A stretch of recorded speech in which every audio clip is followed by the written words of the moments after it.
Halo semuanya, kembali lagi bersama saya Bang Faris bersama teman-teman saya. Dan pada kesempatan kali ini kami ingin membawakan kepada kalian mengenai JavaScript.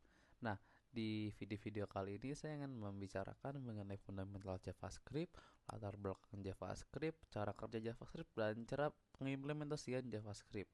Karena kan seperti yang kita tahu ya, di pemrograman itu ada banyak banget istilahnya kayak variabel, array, lalu string, lalu lain pokoknya banyak lah guys ya. Jadi saya harap di video ini kalian udah bakal ngerti kenapa JavaScript, karena seperti yang kita tahu pemrograman tuh bahasanya udah banyak. Ada C++, ada C Sharp, ada C, ada Python, ada em, Java, ada JavaScript gitu. Dan menurut saya JavaScript ini menjadi salah satu bahasa pemrograman yang cukup fundamental untuk dipelajari, karena bisa dibilang ini salah satu titik-titik awal untuk orang-orang belajar pemrograman. Maka dari itu, saya dan teman-teman saya akan membawakan materi JavaScript mulai dari video ini. Terima kasih. Next. Assalamualaikum warahmatullahi wabarakatuh. Halo semuanya, aku Sazia Tabina Moriska dari kelompok 2 kelas 11 1. Nah, di sini aku pengen jelasin nih, aku pengen lanjutin penjelasan teman aku tentang eh, perkenalan atau intro JavaScript mengenai belajar pemrograman di sini. Sebelum itu aku pengen jelasin dulu nih tentang manfaatnya kita belajar pemrograman itu ada apa aja. Sebenarnya ada banyak banget sih manfaatnya. Cuman aku bakal jelasin dari belajar disiplin dan berpikir abstraksi. Atau di sini sebenarnya lebih tepatnya belajar teliti dan disiplin sebenarnya. Nah, kita belajar teliti dan disiplin itu dari mana? Misalnya nih kita kan lagi coding atau kita lagi kayak melakukan sebuah pemrograman lah. Kita salah dikit aja kayak misalnya kayak kita salah titik, kita salah kasih tanda koma, itu pasti bakal kasih sebuah dampak yang fatal banget terhadap kayak pemrograman yang lagi kita kerjain. Misalnya bisa aja kayak pemrograman itu malah jadi kayak fatal, gagal, atau error gitu misalnya, cuman karena satu titik aja gitu. Nah, jadi kita tuh belajar kayak lebih teliti supaya kita tuh bisa melakukan pemrograman itu tuh dengan lebih efisien, lebih efektif, lebih baik gitu. Sedangkan kalau kita belajar disiplin di sini, disiplin itu maksudnya tuh kayak misalnya kita kan kalau misalnya kita beda aplikasi atau kayak beda jenis pemrograman gitu pasti memerlukan kayak sistem atau konsep coding yang berbeda gitu kan ada aturannya masing-masing. Jadi maksudnya disiplin di sini itu tuh bagaimana kita bisa menyesuaikan diri dengan aturan yang berbeda-beda dari kayak berbagai aplikasi pemrograman tersebut gitu. Dan di sini ada berpikir abstrak.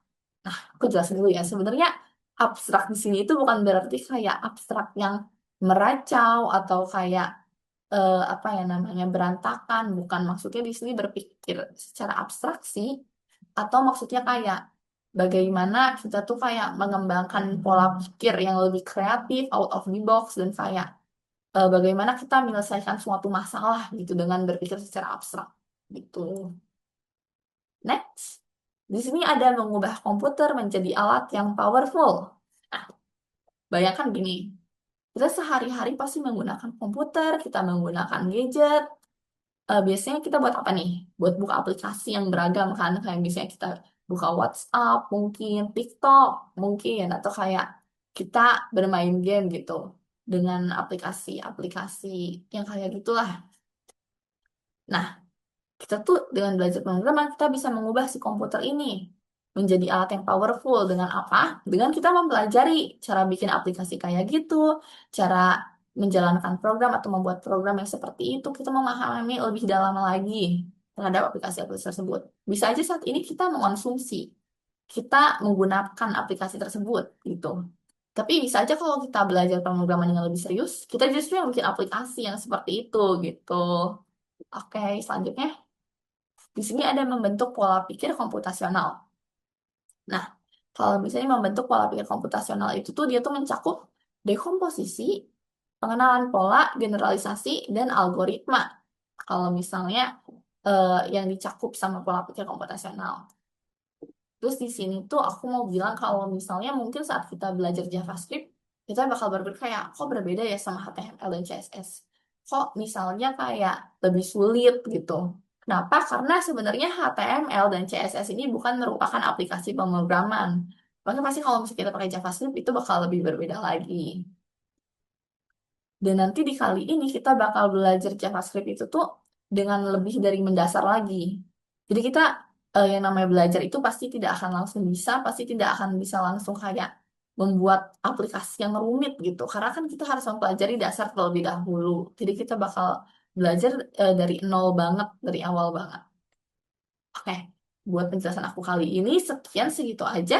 Terima kasih atas perhatiannya. Wassalamualaikum warahmatullahi wabarakatuh. Sampai jumpa lagi.